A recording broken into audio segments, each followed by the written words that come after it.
এদিকে সাহায্য করতে গিয়ে বিপাকে বনগাঁর বিজেপি সাংসদ তথা কেন্দ্রীয় মন্ত্রী শান্তনু ঠাকুর চাপে পড়ে বললেন বিএসএফ চেকপোস্ট সরিয়ে দেওয়া উচিত। আর এখানেই অনেকের প্রশ্ন, তাহলে এতদিন সরাননি কেন?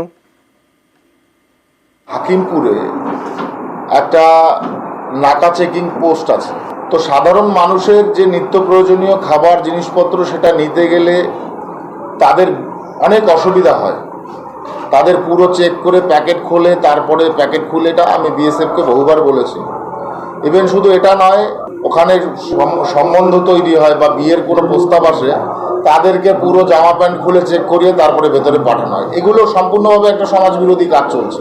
এই কাজগুলো এখানে বন্ধ হওয়া উচিত। বিজেপির টিকিটে বনগাঁ থেকে দ্বিতীয়বার সাংসদ, বারবার তিনি দাবি তুলছেন স্বরূপনগরে বিএসএফ এর চেকপোস্ট সরানো হোক, কিন্তু তার কথা শুনছে না কেন্দ্রীয় সরকার। বারবার চেকপোস্ট সরানোর কথা বলেও কাজ হয়নি, ফলে এখনো সমস্যায় সীমান্ত পারের বাসিন্দারা।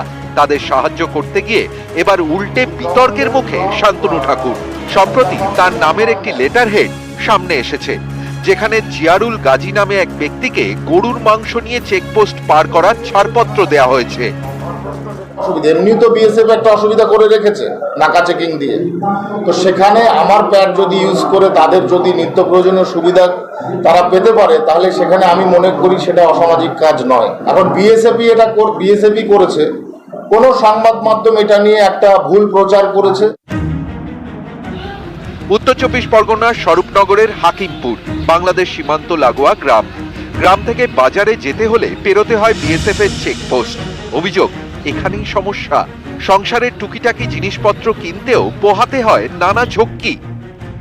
এখন 1 কিলো চিনি নিয়ে যাচ্ছি, তা যাচ্ছি দিলে না। এই দেখো চিনিটা দেখেন, আমাদের তো মেডিসিনে বেড দিচ্ছে না, একটা কুটুম্ব ভালো আসতে পারে না, ছেলেদের তো বিয়ে হচ্ছে না, এগুলো কোনো রকম বিয়ে হচ্ছে, তাও জিনিসপত্র নিয়ে আর দেবে না। চেকপোস্ট পেরিয়ে মালপত্র আনতে বিএসএফ কে ছাড়পত্র দেখাতে হয়, জনপ্রতিনিধিদের থেকে সার্টিফিকেট নিয়ে দেখাতে হয় বিএসএফ কে। 2014 সাল থেকে এই নিয়ম চলছে। বিজেপির দাবি, তাদের কর্মী সমর্থকদের ইচ্ছে করে সার্টিফিকেট দেন না তৃণমূলের পঞ্চায়েত সদস্যরা, তাই বিএসএফ এর চেকপোস্ট পারাপারে সার্টিফিকেট দেওয়া শুরু করেছেন বিজেপি সাংসদ শান্তনু ঠাকুর। চাল থেকে চিনি লবণ যত যাবিত যে কোনো জিনিস আমাদের নিয়ে যেতে গেলে আমাদের স্লিপের প্রয়োজন থাকে, সেটা মেম্বার থেকে চাইলে আমরা পাইনি। কেন আমরা পাইনি, এটাই আমরা যে বিজেপি দল করি, তাই আমরা সংসদ থেকে আমরা 1 তারিখ থেকে চালু করা হয়েছে। ওখানে যে স্থানীয় মেম্বার যারা আছে তারা তাদের কাছে গেলে তারা অবশ্যই নেবে। এখানে বিরোধী দল নিয়ে তো কোনো না, যে আমার কাছে যদি আসে তাহলে আমি তো সমস্যার সমাধানই করব। কেন্দ্রের স্বরাষ্ট্র মন্ত্রকের অধীনে পড়ে বিএসএফ। সেই বিএসএফ এর পোস্ট পারাপারেই নানা সমস্যা হচ্ছে বলে অভিযোগ। এই সমস্যা মেটাতে শান্তনু ঠাকুর নিজে পাস দিচ্ছেন, কিন্তু তাতেও জোর বিতর্ক। চাপে পড়ে এবার কেন্দ্রীয় মন্ত্রীও বিএসএফ চেকপোস্ট তুলে দেওয়ার দাবিতে সরব। তো সাধারণ মানুষের যে নিত্য প্রয়োজনীয় খাবার জিনিসপত্র সেটা নিতে গেলে তাদের অনেক অসুবিধা হয়। তাদের পুরো চেক করে প্যাকেট খোলে, তারপরে প্যাকেট খুলেটা আমি বিএসএফকে বহুবার বলেছি। ইভেন শুধু এটা নয়, ওখানে সম্বন্ধ তৈরি হয় বা বিয়ের কোনো প্রস্তাব আসে, তাদেরকে পুরো জামা প্যান্ট খুলে চেক করিয়ে তারপরে ভেতরে পাঠানো হয়। এগুলো সম্পূর্ণভাবে একটা সমাজবিরোধী কাজ চলছে। এই কাজগুলো এখানে বন্ধ হওয়া উচিত। এখানেই অনেকের প্রশ্ন, শান্তনু ঠাকুর তো বেশ কয়েক বছর ধরে কেন্দ্রীয় মন্ত্রী, এত দিনেও তিনি এই চেকপোস্ট বন্ধ করতে পারলেন না কেন? অনিরুদ্ধ কীর্তনিয়া এবং অনুপম সাহা, নিউজ 18 বাংলা। ভোটে নিশীথ প্রামাণিকের থেকে টাকা নিয়ে দল বিরোধী কাজ করেছিলেন, এরকমই অভিযোগ কোচবিহারের তৃণমূলের প্রাক্তন প্রধানের বিরুদ্ধে।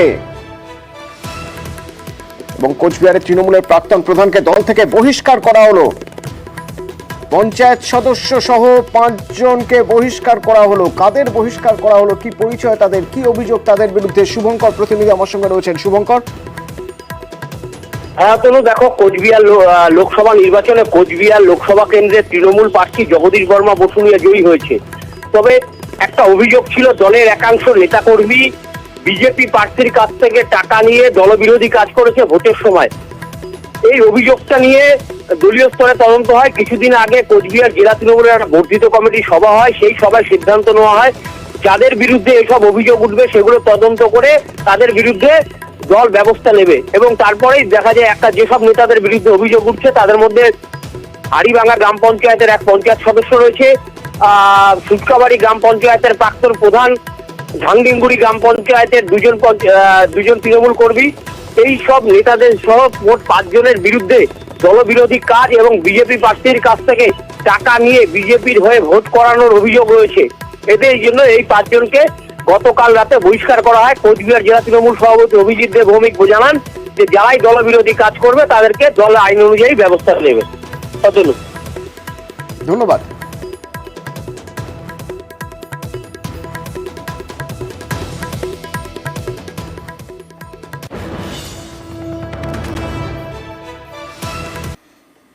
ভুটান পাহাড়ে টানা ভারী বৃষ্টি চলছে, আর তাতে এই উত্তরের বিভিন্ন নদীর জল বেড়েছে। তিস্তার জলে মালবাজার, টোটগাঁও ডুবে গিয়েছে। এদিকে তিস্তার গতিপথ পরিবর্তন নিয়েও বাসিন্দারা চিন্তা রয়েছেন। তিস্তায় জল বেড়েছে, তাই ধূপগুড়ি পুরসভার বিভিন্ন ওয়ার্ড জলমগ্ন। বুক জল পেরিয়ে যাতায়াত করতে হচ্ছে 15 নম্বর ওয়ার্ডের মানুষকে। দেখুন, রকি রয়েছে প্রতিনিধি আমার সঙ্গে। রকি, কি অবস্থা? অত্যন্ত ভুটান পাহাড় সহ ডুয়ার্সে একটানা বৃষ্টি বিপর্যস্ত জনজীবন হয়ে পড়েছে। এই একটানা বৃষ্টির ফলে কিন্তু জল বাড়লো জলঢাকা, ডুডুয়া, গ্ল্যান্ডি, বামনি প্রভৃতি নদীতে। তিস্তা নদীর জল বইছে মালবাজার, টোটগাঁও গ্রামের মধ্যে দিয়ে। তিস্তা পারে যে বাসিন্দারা তারা কিন্তু ইতিমধ্যে সরে যেতে শুরু করেছে। তিস্তা তার গতিপথ পরিবর্তন করতে শুরু করেছে, যার ফলে আতঙ্কে রয়েছে সেই এলাকার গ্রামের বাসিন্দারা। রাত থেকে নতুন করে বৃষ্টি শুরু হওয়ার ফলে কিন্তু জলমগ্ন হয়ে পড়েছে ধূপগুড়ি পৌরসভার একাধিক ওয়ার্ড। 1 ফুট জল পেরিয়ে কোথাও বা হাঁটু জল পেরিয়ে কিন্তু চলাফেরা করতে হচ্ছে 15 নম্বর ওয়ার্ডের বাসিন্দাদের। সেখানে কিন্তু সাধারণ মানুষের জনজীবন সম্পূর্ণভাবে বিপর্যস্ত হয়ে পড়েছে, কারণ স্বাস্থ্যকর্মীরা সেখানে যেতে গেলেও কিন্তু হাঁটু জল পেরিয়ে যেমন যেতে হচ্ছে, কোথাও কোমর জল পেরিয়ে যেতে হচ্ছে, এমনকি সর্বরকম পরিষেবা থেকে বঞ্চিত হয়ে পড়েছে সেই এলাকার মানুষ বলে দাবি করেছেন। কারণ কোনো রকম ভাবে কোনো অসুস্থ ব্যক্তিকে নিয়ে যেতে হলে সেখানে অ্যাম্বুলেন্স যেতে পারছে না, এমনকি স্কুল পড়ুয়ারাও সেখান থেকে পড়াশোনা করতে ধূপগুড়ি শহরে আসতে পারছে না, কারণ জল এতটাই বেড়ে গিয়েছে, যার ফলে কিন্তু ভোগান্তির শিকার হতে হচ্ছে এলাকার মানুষকে। আর বৃষ্টি ফলে ভোগান্তি আরো বাড়বে এমনটাই কিন্তু মনে করা হচ্ছে। আর এর পাশাপাশি বলে রাখতে চাইবো, ভুটান পাহাড়ে যেহেতু অবিরাম বৃষ্টি চলছে, হাতিনার নালার জল বানহাট চিন্নাপুরি এলাকায় ঢুকে প্লাবিত হয়ে যেতে পারে এমনটা কিন্তু আশঙ্কা করছে ডুয়ার্সবাসী। আর ক্ষতিগ্রস্ত হতে পারে বিভিন্ন চা বাগান। অতনু, ধন্যবাদ। কালকে রাত থেকে প্রচন্ড বৃষ্টি, তার জন্য আমাদের অসুবিধা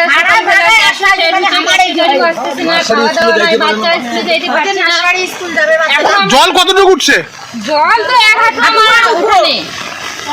এই যে রাস্তা দেখতেছেন না কতটুকু জল, কত বড়। আপনারা এই রাস্তার জন্য কি আবেদন জানিয়েছিলেন? এর আগে জানিয়েছিলাম, কিন্তু কেউ কিছু করে না।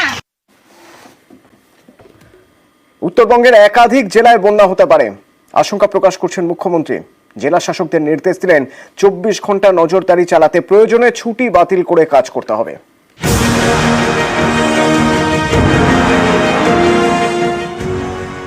আমি যে ডিপার্টমেন্টগুলো থেকে অলরেডি রিপোর্ট পেয়েছি, জেলাগুলো থেকেও, ডিএম এর কাছে, এসপির কাছ থেকেও, তাতে আমি দেখেছি বন্যার একটা আশঙ্কা আছে কিন্তু উত্তরবঙ্গের জেলাগুলোতে। ইরিগেশন ডিপার্টমেন্ট প্রতিবারই সবাইকে নিয়ে একটা 24x7 মানে আপ টু অক্টোবর, পুরো এন্ড অক্টোবর আমরা একটা কিন্তু মনিটরিং সিস্টেম চালু করি। এবারেও সেটা চালু করতে হবে ইমিডিয়েট, যাতে হট করে কোনো প্রবলেম হলে একটা নাম্বার দিয়ে দেবে, মানুষ যোগাযোগ করতে পারে।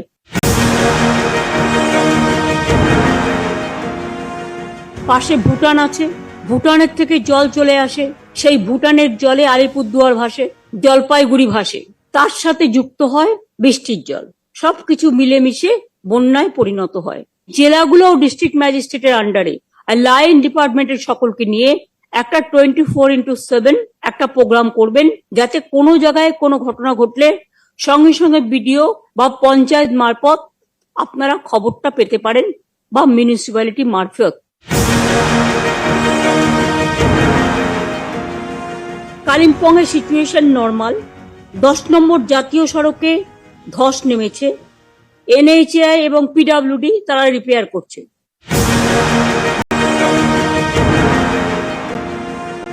দার্জিলিং সিচুয়েশন এখনো পর্যন্ত নর্মাল আছে, ওখানেও কিছু জায়গায় ধস নামলে ওখানেও আর্মি বেস, ওদেরকে ইনফরমেশনটা দিতে হবে।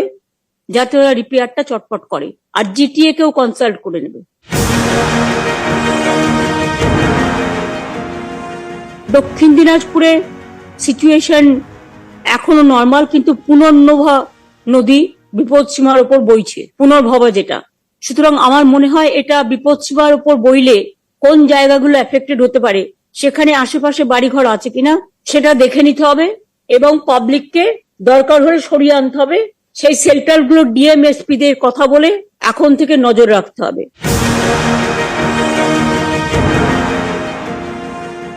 বাংলাটা দেখতে একটা নৌকোর মতো, ওপরটা দেখতে উঁচু আর মাঝখানটা একেবারে নিচু।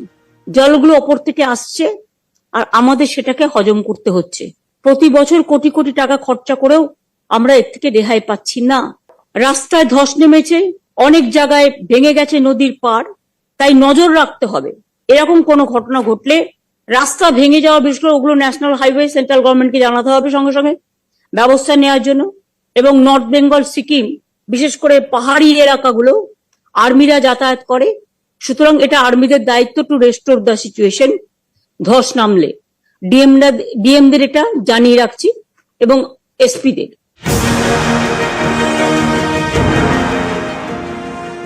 তুফানগঞ্জ, মাথাভাঙা ইতিমধ্যেই ক্ষতিগ্রস্ত হয়েছে। 13টি রিলিফ সেন্টার ও 6টি কিচেন চলছে।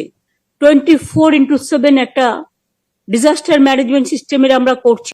তেমনি জেলাগুলোও ডিস্ট্রিক্ট ম্যাজিস্ট্রেটের আন্ডারে আর লাইন ডিপার্টমেন্টের সকলকে নিয়ে একটা 24x7 একটা প্রোগ্রাম করবেন, যাতে কোনো জায়গায় কোনো ঘটনা ঘটলে সঙ্গে সঙ্গে বিডিও বা পঞ্চায়েত মারফত আপনারা খবরটা পেতে পারেন, বা মিউনিসিপ্যালিটি মারফত। যে যদি এমার্জেন্সি লাইক সিচুয়েশন হয় তাহলে কিন্তু সব ছুটিটাই ক্যান্সেল হয়। বর্ধমানের ইতিহাসের পিএইচডির ভর্তি স্থগিত করলো বর্ধমান বিশ্ববিদ্যালয়। আজ থেকে ইতিহাসে পিএইচডির ভর্তির কাউন্সেলিং ছিল, আর এই কাউন্সেলিং এর আগেই ভর্তি স্থগিত। শুধুমাত্র ইতিহাসের পিএইচডির ভর্তির ইতিহাসের ক্ষেত্রেই, ইতিহাসে পিএইচডির ক্ষেত্রেই ভর্তি স্থগিত। এই ইতিহাসের পিএইচডির পরীক্ষাতেই প্রথম মাওবাদী নেতা অর্ণব দাম জেল থেকে পরীক্ষা দিয়েছিলেন এবং প্রথম হয়েছিলেন ইতিহাসের পিএইচডি পরীক্ষায়। শরদিন্দু প্রতিনিধি আমার সঙ্গে সরাসরি রয়েছেন। শরদিন্দু, ইতিহাসের পিএইচডির ভর্তির কাউন্সেলিং ছিল আজকে, তো তার আগেই জানিয়ে দেওয়া হলো যে এবার ইতিহাসের পিএইচডির ভর্তি স্থগিত করে দেওয়া হলো। কেন স্থগিত?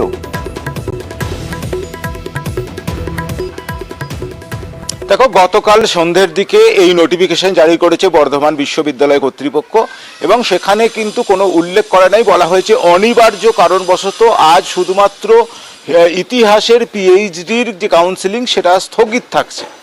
এবং এখানেই একটা বিষয় উঠে আসছে, যেটা হচ্ছে অর্ণব দাম। তিনি এই যে পিএইচডির যে ইন্টারভিউ, তাতে তিনি প্রথম হয়েছিলেন। এখন বিশ্ববিদ্যালয় কর্তৃপক্ষ যেটা বলছে, বা আমরা গতকালও উপাচার্যের সঙ্গে কথা বলেছিলাম, উপাচার্য গৌতম চন্দ্র যেটা জানিয়েছেন যে ইতিহাসের পিএইচডি করতে গেলে অন্তত 6 মাস বিশ্ববিদ্যালয়ে এসে বিশেষ ক্লাস করতেই হবে। এখন অর্ণব দাম প্রাক্তন মাওবাদী নেতা, এক সময়ের বলা যায় যে তার নামে অনেক অভিযোগ ছিল, বিভিন্ন থানায় অভিযোগ ছিল। তিনি এখন হুগলি জেলে বন্দী। সেই অর্ণব দাম তিনি কিভাবে, যদি তিনি কাউন্সিলিংয়ে সিলেক্ট হন, তাহলে তিনি কিভাবে ক্লাস করবেন, এই বিষয়টা বিশ্ববিদ্যালয় কর্তৃপক্ষ কারা দপ্তরের কাছে জানতে চাইছে। কারণ তার একটা নিরাপত্তার বিষয় আছে, এবং সেই কারণে সেই উত্তর যতক্ষণ না আসছে ততক্ষণ বিশ্ববিদ্যালয় এ ব্যাপারে সিদ্ধান্ত নিতে পারছে না। এবং সেই কারণেই বিশ্ববিদ্যালয় অন্তর্সূত্রে আমরা যেটা জানতে পারছি, যে সেই কারণেই আজকের এই কাউন্সেলিং স্থগিত রাখা হলো। এখন বিশ্ববিদ্যালয় অর্ণব দাম কিভাবে ক্লাস করবে সে ব্যাপারে নিশ্চিত হওয়ার পর এ ব্যাপারে হয়তো পরবর্তী কাউন্সেলিং এর ডেট দেওয়া হবে, এমনটাই আমরা জানতে পারছি। অর্থাৎ শরদিন্দু, এক্ষেত্রে সরাসরি কিছু জানাচ্ছে না বিশ্ববিদ্যালয়, আমরা বিশ্ববিদ্যালয়ের বিভিন্ন সূত্র মারফত এটা জানতে পারছি। একদমই যে নোটিফিকেশন জারি হয়েছে তাতে বলা হয়েছে যে একেবারে অনিবার্য কারণবশত এই স্থগিত করা হলো এই কাউন্সিলিং। অন্য সব বিষয়ে কাউন্সিলিং হচ্ছে, কিন্তু ইতিহাসে হঠাৎ করে স্থগিতাদেশ কেন, এবং সেই কারণেই কিন্তু এই অর্ণব দামের প্রসঙ্গ আসছে। কারণ আমাদের সঙ্গে মানবাধিকার কর্মী রঞ্জিত সুর রয়েছেন। রঞ্জিত দা, এই ইতিহাসের পিএইচডিতে পরীক্ষা হয়েছিল, সেই পরীক্ষায় প্রথম মাওবাদী নেতা অর্ণব দাম জেল থেকে পরীক্ষা দিয়েছিলেন। অর্ণব দাম আজ কাউন্সেলিং ছিল ইতিহাসে পিএইচডি ভর্তির। গতকাল বর্ধমান বিশ্ববিদ্যালয় জানিয়ে দিয়েছে অনিবার্য কারণে শুধুমাত্র ইতিহাসের পিএইচডির ভর্তি স্থগিত। কিভাবে দেখছেন আপনারা? দেখুন, প্রথমেই এটা বলবো যে বিশ্ববিদ্যালয়ের তরফ থেকে একটা অশিক্ষিত প্রতিক্রিয়া। বিশ্ববিদ্যালয় অনেক উদার হতে হয়, তাকে সমাজের কাছে একটা প্রতিষ্ঠান হিসেবে, একটা উদাহরণ হিসেবে তাকে দেখানো হয়। দেখুন, এই জেলে থেকেই অর্ণব ইতিমধ্যেই বিএ অনার্স পাস করেছে, এমএ পাস করেছে, সেট পরীক্ষায় পাস করেছে, আর আজকে যখন সে বিশ্ববিদ্যালয়ে সে পিএইচডি করতে যাচ্ছে তখন সে মাওবাদী কিনা, তার কি অমুক অতীত ভবিষ্যৎ ইত্যাদি নিয়ে প্রশ্ন তোলা হচ্ছে। খুব হাস্যকর ব্যাপার। দ্বিতীয়ত, দেখুন, বিশ্ববিদ্যালয় স্বশাসিত সংস্থা, সে কাকে ভর্তি করবে বা কাকে করবে না সেটা বিশ্ববিদ্যালয়ের সম্পূর্ণ তার যে নিজস্ব নিয়ম কানুন, তার নিজস্ব সিদ্ধান্ত নেওয়ার ক্ষমতা রয়েছে। সেখানে সরকারের মুখাপেক্ষি থাকার কোনো প্রশ্নই ওঠে না। তৃতীয়ত, সে মাওবাদী কিনা, প্রত্যেক নাগরিক, তার আমাদের সংবিধানেই রয়েছে, তার নিজস্ব মতামত সে ধারণ করার তার অধিকারী। কারো নিজস্ব মতাদর্শের কারণে কাউকে কোনো অধিকার থেকে বঞ্চিত করা যায় না। ভারতবর্ষের সংবিধানের 14 নম্বর ধারা এবং 19 নম্বর ধারা মাননীয় উপাচার্য আগে আরেকবার দেখে নিতে অনুরোধ করব। আমরা এটা মনে করছি এটা একটা ভয়ঙ্কর, একটা প্রতিহিংসা পরায়ণ আচরণ। বিশ্ববিদ্যালয় কখনো এটা করতে পারে না, এটা সম্পূর্ণভাবে বেআইনি। কারণ জেলের যে বিধি সেখানেও রয়েছে যে একজন কারাবন্দী সে যতখানি ইচ্ছে সে পড়াশোনা করতে পারে।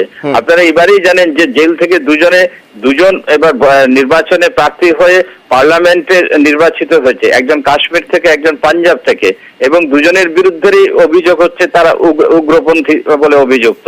তাদের শপথ গ্রহণ করিয়েছে পার্লামেন্টের প্রধান। তো সেইখানে পরে তাহলে একজন শিক্ষক হতে চাইছেন, পড়াশোনা করতে চাইছেন, তার ক্ষেত্রে এই প্রশ্নটা ওঠা তো খুব হাস্যকর ব্যাপার। কাজে বিশ্ববিদ্যালয়ে আমরা অনুরোধ করব যে অবিলম্বে তার এই সিদ্ধান্ত পরিবর্তন করুক, অবিলম্বে তাকে অর্ণবকে ভর্তির ব্যবস্থা করুক এবং নিজেকে উদাহরণ হিসেবে সামনে প্রতিষ্ঠা করুক। এটা বেআইনি এবং সম্পূর্ণভাবে মানবাধিকার লঙ্ঘন। ধন্যবাদ। প্রথম হয়েছিলেন এই বর্ধমান বিশ্ববিদ্যালয়ের ইতিহাসের পিএইচডি প্রবেশিকায় জেলবন্দি মাওবাদী নেতা অর্ণব দাম। আজ কাউন্সেলিং ছিল, তার আগেই জানিয়ে দেওয়া হলো ভর্তি প্রক্রিয়া স্থগিত করা হয়েছে।